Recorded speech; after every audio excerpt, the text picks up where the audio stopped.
Bismillahirrahmanirrahim. Chers compatriotes, chers hôtes du Mali, chers amis du Mali, l'année 2014 s'annonce. C'est la preuve des limites humaines, mais heureusement, le signe de la toute-puissance de Dieu.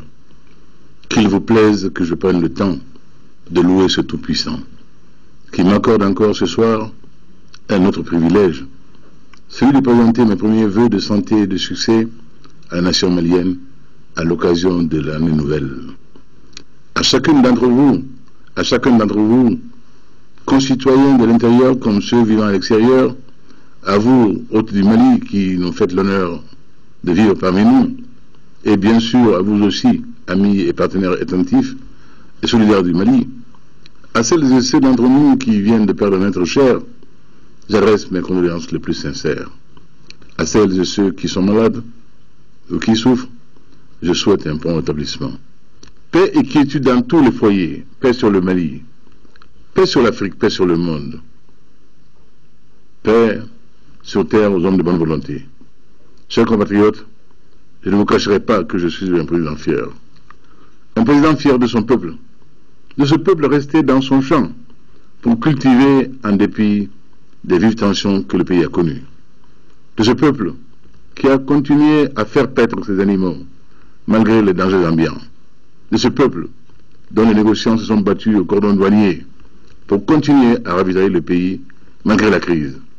Je suis le président fier de ces femmes sous le soleil des marchés, dans le corvée du ménage, ces mères qui donnent et entretiennent la vie. Président encore plus fier en cette fin de décembre 2013 pour son pays libéré qui renoue avec l'espoir et qui se met debout pour être à la hauteur des autres, d'un pas mesuré mais d'un pas assuré. Oui, je suis ce président fier, quoique conscient des défis à encore relever pour la stabilité et le progrès du pays. Au demeurant, qui ne saurait apprécier à sa juste valeur ces temps d'espoir, j'allais dire d'espérance, comparé à la réalité déprimante et au moral atteint du pays il y a tout juste un an. Car l'an dernier, au même moment, les 3/4 du pays étaient aux mains de forces barbares, djihadistes et groupuscules, narcotrafiquantes et rédentistes qui ont levé le glaive contre un pays de paix, d'amour et de tolérance. Ces envahisseurs n'ont pas reculé devant le viol, les amputations, les flagellations, les lapidations, le vandalisme, les exécutions. Fort heureusement, nos troupes en alerte viennent avec nos jeunes fiers, debout pour la patrie, sous le commandement d'un jeune comme le commandant Babi, d'arrêter celui qui a été le grand maître du martyrologue, du martyr de Gao. À Gao précisément, Tombouctou, Kidal, Douanza, Ansongo et Kona. Les familles honorables et paisibles ont été humiliées par de prétendus musulmans qui ont contraint par la Kalachnikov au lieu de laisser le Saint-Coran convaincre, comme cela a toujours été le cas dans ce pays lucide et de foi. Des centaines de milliers de compatriotes du Nord, Touaregs, Arabes, Songhai, furent forcés à l'exil. Beaucoup de nos parents subissent encore les conséquences de l'occupation djihadiste de nos pays, de nos régions du Nord. Ce soir, plus que jamais, alors que 2013 s'achève, portant en filigrane de meilleurs lendemains pour notre pays, il est encore plus significatif de réitérer notre gratitude, en mon nom propre, mais aussi au nom de la nation malienne, à l'ensemble de tous ceux qui ont contribué à libérer et à soulager notre peuple. Mon ami Diongouna Traoré a été le capitaine imperturbable, constant, d'un bateau qui fut ivre par moments. Il nous a conduits à bon port au mépris de sa vie, mais un poste d'amour qui ne l'a jamais quitté, celui du Mali. Cher aimé, estimé, la patrie t'en sera reconnaissante, Inch'Allah. Puisse Allah t'accorder santé et longévité. François Hollande, l'ami, président de la République française, n'a pas hésité un seul instant à engager la vie des soldats français et les moyens de la France pour l'épique bataille de la libération du Mali. Il lui aura fallu beaucoup de courage politique pour assumer cette décision. Le Mali se souviendra toujours de la fraternité réinventée de François Hollande, du sacrifice de Damien Boiteux et de ses compagnons, ainsi que celui de la glorieuse mission Serval, dont il nous plaît ici de saluer Jean-Al Foucault, son commandant en chef. Reste des Bitno, sans être de la région ouest africaine, mérite également nos ovations debout. Nos standing ovations. notre très grande reconnaissance. Du pays du Tchad, pays de Toumaï, ancêtre de l'humanité, il a su donner avec générosité une leçon d'humanité et de solidarité à travers une armée intrépide et aguerrie. Les hauts faits de cette armée feront encore longtemps la chronique de la Dara Rosiforas. Merci, Président Déby. Merci, chers frères et amis. Au nom de la CEDEAO et parce que président de la Côte d'Ivoire, Alassane Ouattara est aussi soucieux du Mali par la force de la géographie et de l'histoire qui l'aide de la Côte d'Ivoire. Aussi l'aîné valeureux a-t-il veillé sur le Mali, plaidé pour le Mali et obtenu pour le Mali une solidarité sans précédent. Que Dieu le préserve et le couvre de sa grâce à son tour. C'est le lieu de savoir gré au président du Faso, Blaise Compaoré, pour tous les efforts dans la mission à lui confiée par la CEDEAO. Nous avons également vu l'Algérie, notre voisine, à nos côtés, dès le début de l'acharnement des groupes hostiles à notre République. Ni autonomie, ni indépendance, dit avec clarté et engagement constant, a toujours été la position sans ambiguïté de nos frères algériens. Cela nous a été dit de façon claire et nette, d'abord par notre frère le ministre Messaël, ensuite par tous les dirigeants algériens rencontrés. Il est vrai que nos relations furent fondées dans la solidarité de combat. L'Algérie combattante s'est toujours félicitée du soutien inconditionnel du Mali de Modibo Keïta.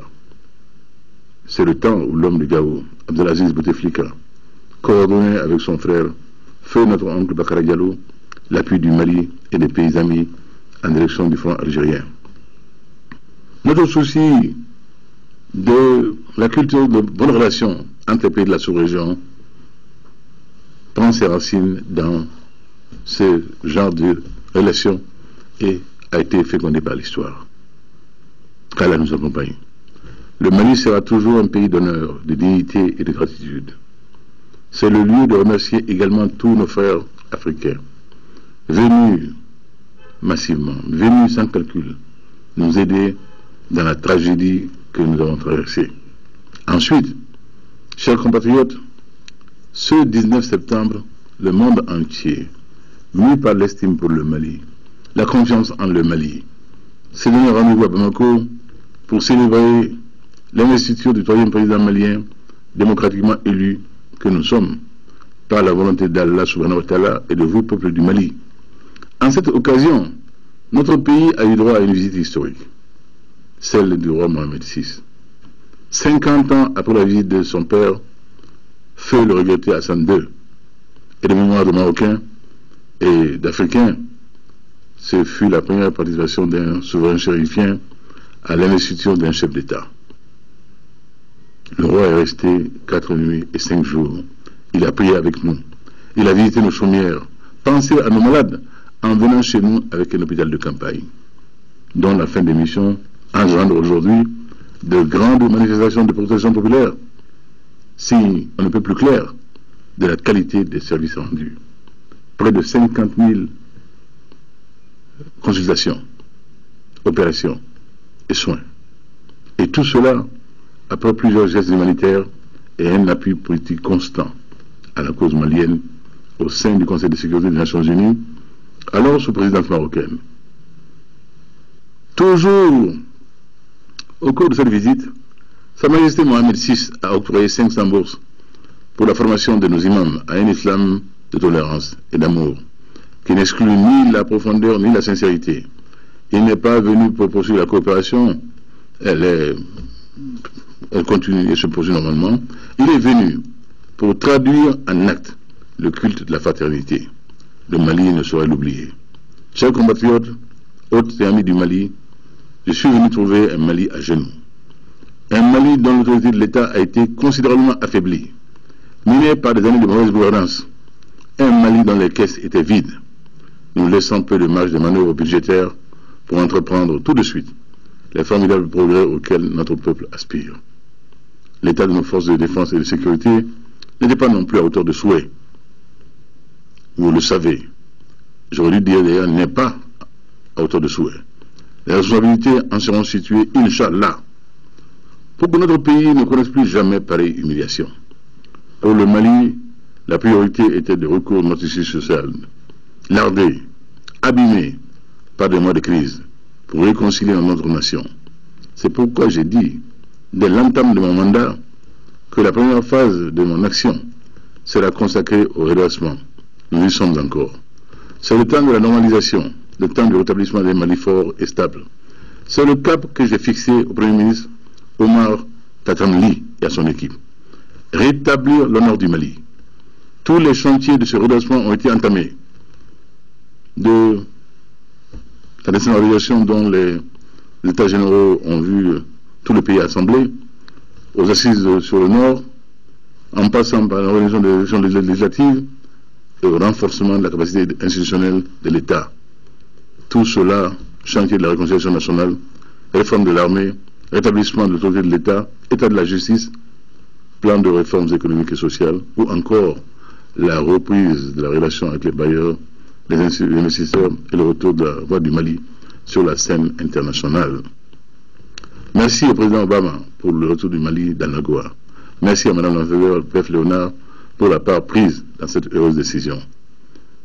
Le Premier ministre, un homme discret, loyal, travailleur et compétent, vous l'avez suivi lorsque le gouvernement est venu me présenter ses vœux, a fait un bilan exhaustif de ce qui a été réalisé.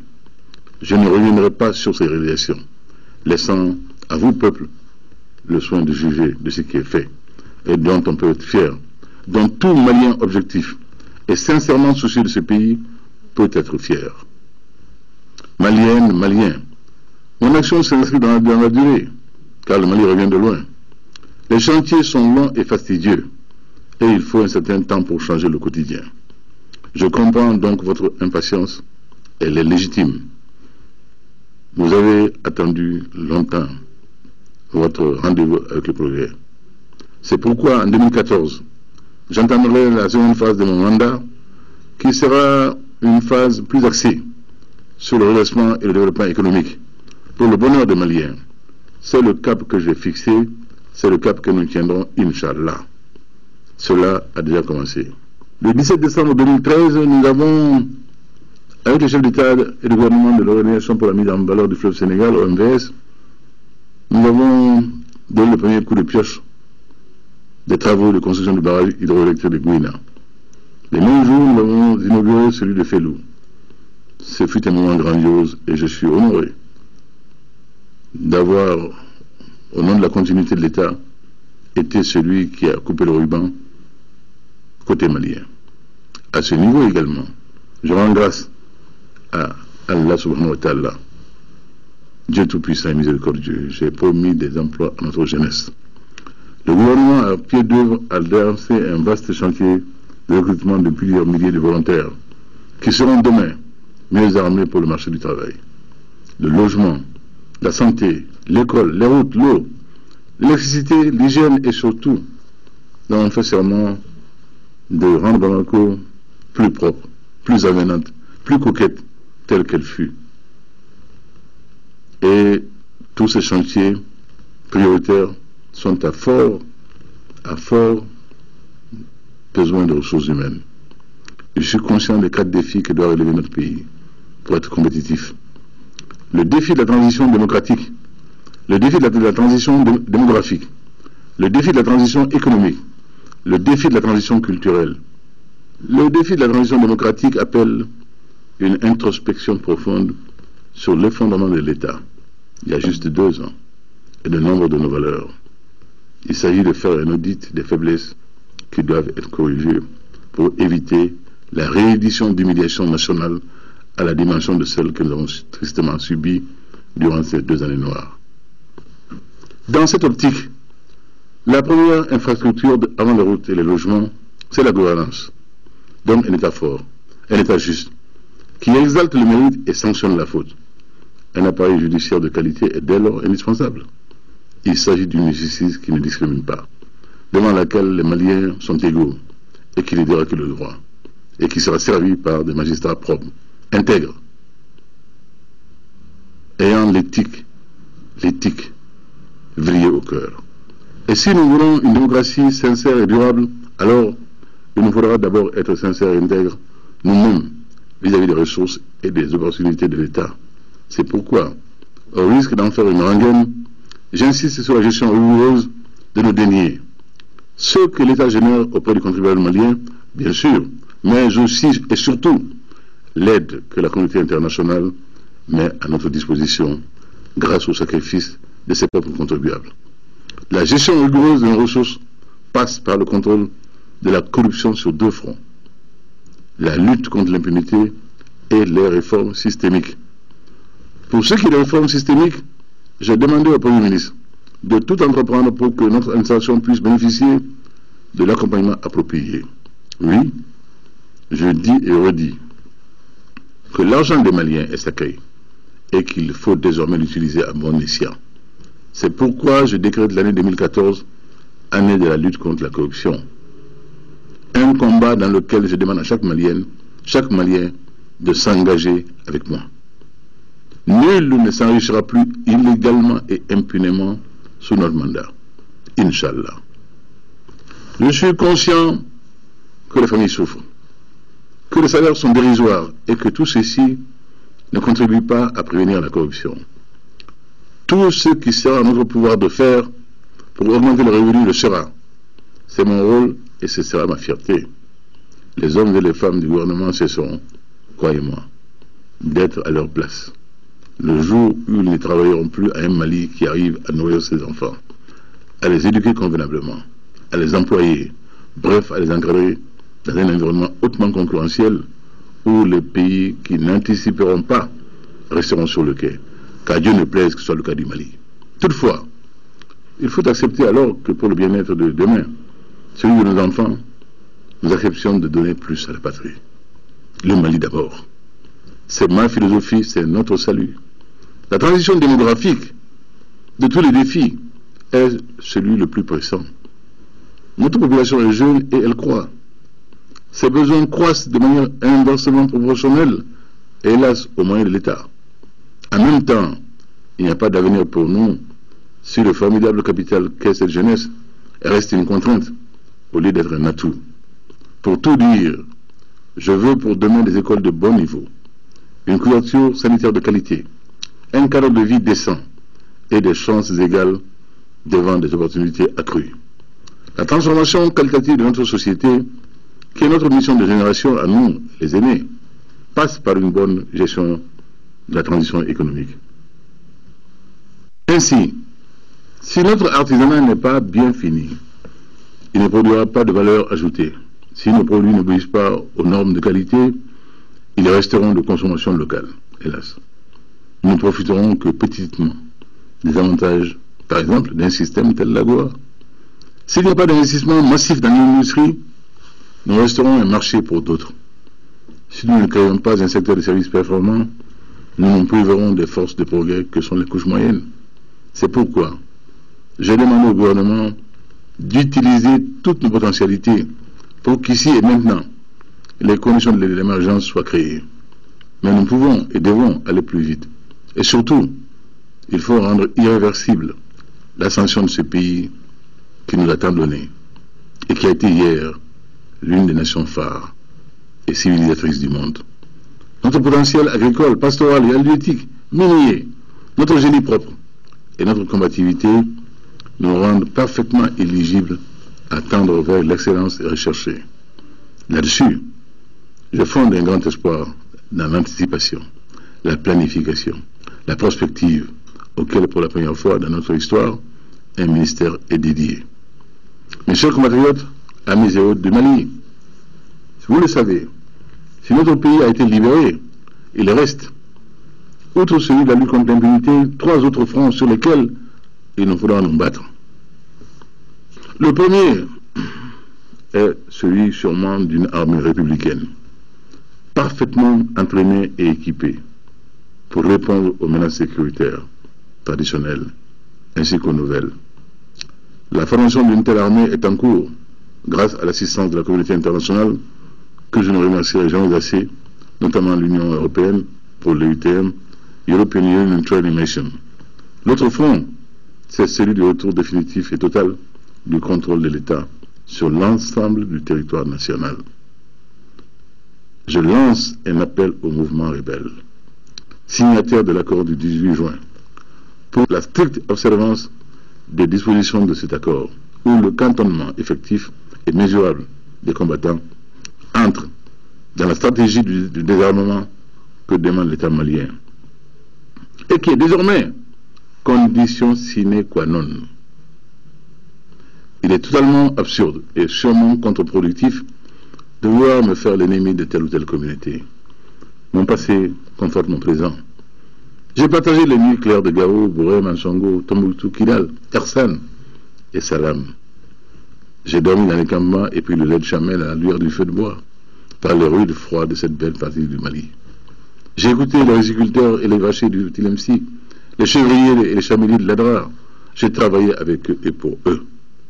Par ailleurs, je sais que parmi ceux qui se sont battus hier contre les projets d'État Touareg au Sahel, il y a des Keltamachek, dont le patriarche El Mehdi, revenu aujourd'hui à Bamako chez lui, après des mois d'exil. Qu'il en soit loué et que l'année nouvelle lui apporte succès et santé. De toute manière, je sais que l'écrasante majorité de nos compatriotes Keltamachek, aujourd'hui forcés à un exil qui nous est pénible, sont républicains et maliens. C'est pour eux justement que nous devons accélérer la normalisation de notre septentrion. Je veux la paix. Je désire ardemment la paix, car je désire consacrer l'essentiel à construire et à développer au profit de tous et de toutes les communautés du Mali. Je ne veux que la paix, rien que la paix dans toutes les régions du Mali, dans toutes les communes du Mali, qui doivent prendre le contrôle de leur développement, dans un État qui ne sera plus jacobin, centralisateur, mais distributeur et régulateur.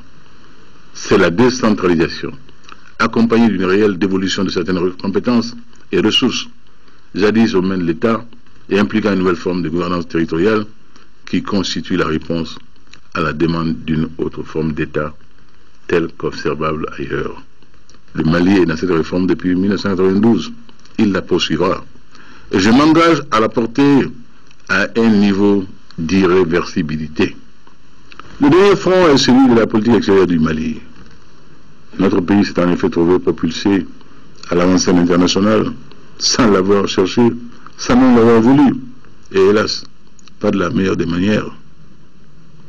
Il s'y est retrouvé en quête quasi désespérée d'assistance mondiale en assurant les affres d'un effondrement apparemment brutal de son État, étant en réalité vermoulu depuis plus d'une décennie. Qu'on était loin du Mali rayonnant dans le monde, au point d'avoir abrité la naissance des principaux mouvements d'émancipation africaine. Qu'on était loin du Mali de Modibo Keïta et d'Alpha Oumar Konaré. Il est donc d'importance avérée que parallèlement à la restauration de l'État et de son autorité, le Mali retrouve ses lustres d'antan sur la scène internationale. Il importe que notre diplomatie revienne au niveau où l'avait hissé Modibo Keïta, Ousmane Ba sur les affaires étrangères, dont la voix, ainsi que celle d'Alex Kwesson Saké, d'Abdoulaziz Bouteflika aux Nations Unies, ravissait les peuples d'Afrique et du tiers-monde. Ce niveau qui permet au Mali de réussir là où avaient montré leurs limites l'Éthiopie de l'empereur Haïlé Sélassié, du Négus, ou même l'Égypte de Gamal Abdel Nasser, alors au firmament de sa gloire, qui permit ainsi au Mali de réussir la prouesse de mettre fin à l'absurde guerre de sable opposant alors les États de deux peuples, quand en réalité tout unissait et que tout unit encore de nos jours, de deux peuples frères et frères du peuple malien, au même titre. Je veux parler des peuples algériens et marocains. C'est ici, en effet, à Bamako, que Sa Majesté Feu le Roi Hassan II et Feu le Président Ahmed Ben Bella scellèrent la paix qui mit fin à cette guerre fratricide.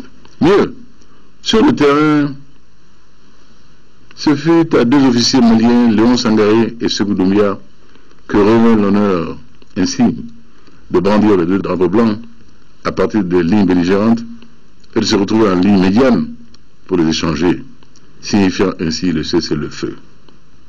Il est souhaitable que cette belle fraternité imprègne de nouveau nos relations avec ces deux pays frères et entre eux.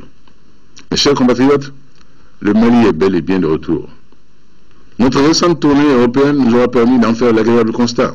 Paris, Bruxelles, Strasbourg, Berlin furent autant d'étapes importantes où des relations nouvelles, de qualité réelle, furent remises au goût du jour ou fondées, telle la rencontre avec Mme Merkel, chancelière d'Allemagne. Paris fut une confirmation de l'amitié française, singulièrement de nos relations avec le président Hollande. Ce climat n'a sûrement pas été indifférent au choix de notre pays, qui sort à peine d'une crise exceptionnelle, choix pour abriter la prochaine rencontre Afrique-France en 2016. Honneur redoutable, dont nous devons faire la preuve du mérite. La préparation en a commencé dès notre désignation. Une équipe ad hoc sera mise en place pour l'événement dans les tout prochains jours, Inch'Allah. Mes chers compatriotes, pour terminer, je me tourne vers notre jeunesse pour lui dire bonne année et bonne santé. Vous les jeunes, vous sortirez nombreux ce soir pour réveiller. Nous souhaitons vous revoir tous en bonne santé demain, 1er janvier. Roulez donc prudemment, évitez les accidents. De grâce, portez les casques avant d'enfourcher vos motocyclettes. De grâce, abstenez-vous de jouer avec les pétards. Ce faisant, vous mettez vos vies et celles d'autres en danger. Donc, le Mali a besoin de vous. Nous avons besoin de chacun de nos enfants. Que Dieu nous donne un Mali prospère et stable, dans une Afrique unie et solidaire. Dieu protège et veille sur le Mali et l'Afrique dans un monde solidaire en humanité. Et que 2014 soit l'année de tous les accomplissements. Vive la République, vive le Mali.